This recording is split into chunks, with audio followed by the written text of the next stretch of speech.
Good afternoon. It's September 14th, 2020, and this is episode 14 of Rob Explains, your daily podcast discussing and explaining cool, random, and interesting things. I'm Rob. Thanks for joining me. Recently, I was watching a documentary with a friend of mine, and a term was brought up that I was familiar with, but they weren't familiar with. And after doing a little explanation about that, I ended up going down a YouTube rabbit hole about the subject. Now, in the future, I might do an episode about those YouTube rabbit holes and how you get sucked down them so easily. But for now, I want to stick to the subject that sent me down that, and that is about biological races, and specifically the myth of biological races. Race science became popularized in the early 18th century, that of course is the 1700s, and it was used as a justification for why white Europeans could and should socialize and colonize the rest of the world. Men like Judge Tucker and Johann Friedrich Blumenbach popularized the idea of biological races, and that is in fact that Homo sapiens sapien, which is what humans are, modern humans, can actually be subdivided biologically into three distinct groups: Caucasoid, Negroid, and Mongoloid. Caucasoids are people from Europe, most specifically Western Europe, Central Europe, but having developed in the Caucasus Mountains and moved west. Negroid from Africa and the Middle East, and Mongoloid meaning Asian and Native American.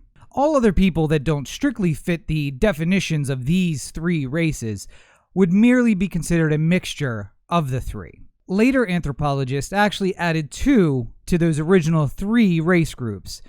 So they ended with Caucasoid, Negroid, Mongoloid, Australoid, and Capoid, where Australoid people were native Australians and Pacific Islanders, and Capoid people were native to southern Africa, and Negroids were relegated to northern Saharan Africa and the Middle East. Modern scientists call this discussion about biological races the largest blight on science.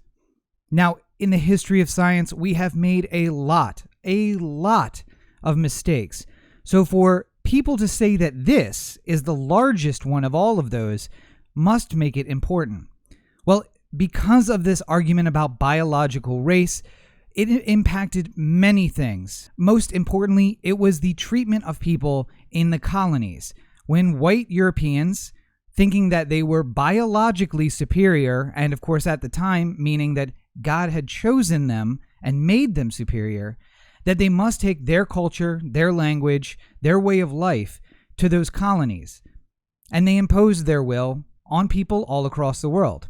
And it is only fitting, because under this examination, Caucasoid people were superior to Negroid, Mongoloid, Australoid, and Capoid people. And to see how far-reaching an impact this mistaken biological science has, the conversation that brought up the discussion of Caucasoid versus Negroid was about a Forensic Files episode, where a police sketch artist and a separate police modeler described a victim as Mongoloid and therefore having certain distinct features that were different.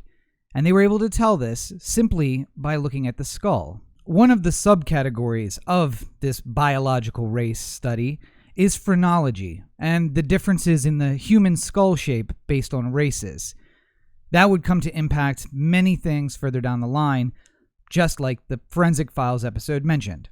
But the truth is, Homo sapiens sapien is only one species.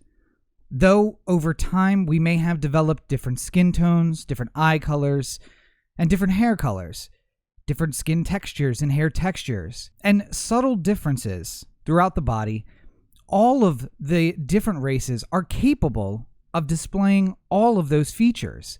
We share the same DNA. In fact, there are native tribes all over the world in isolated areas who spontaneously give birth to blonde children, to blue-eyed children, to green-eyed children. There are people in Western Europe born to white parents with blonde hair and blue eyes that have dark black hair. and brown eyes. The capability of reproducing any physical attribute is merely genetic chance. And if you hold the DNA recipe for any particular attribute, you can display that attribute. It's just a matter of the genetic lottery. Now, it is true that families and closely related people that might be classified as a cultural race will typically display the same attributes, but that is not certain. Anthropologists today studying the miscalculated race science are looking at the long-term impact of the study of this science. And while modern anthropologists, when 3,500 of them were surveyed, say that the idea of race science is completely wrong and should be disregarded, what we find when diving deeper into those results is that on the surface, while they discuss the need to disregard the science, some of their assumptions that they still find as valid are based on that science. The scientific method tells us we should always create a hypothesis, test, and then recreate a hypothesis based on the results, and never to just assume because a hypothesis seems to fit that it's correct. And unfortunately, that leads to some dead ends in scientific research and study, like biological race studies, which have been proven to be absolutely false.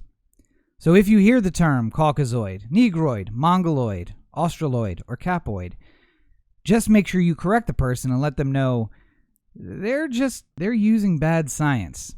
And as we all know in this era of fake news, I'm sure that'll change their mind right away. Thank you for joining me for this episode of Rob Explains. Look for new episodes daily wherever you listen to podcasts, and subscribe to make sure you don't miss an episode. Do you have a subject you'd like me to cover, or just looking for more Rob Explains? Find us online on all social media at Rob Explains. Got a comment, question, or query? Or did I get something wrong and you want to correct me? Shoot me an email, rob@robexplains.com, or you can leave a comment down below. I'll check those right after the show goes live. And you can send me a message, anchor.fm/RobExplains/message. And in the form of a voicemail, I can actually include it in a future episode. Once again, thank you for joining me. Until next time, this is Rob. Take care of yourselves and each other. Have a great day.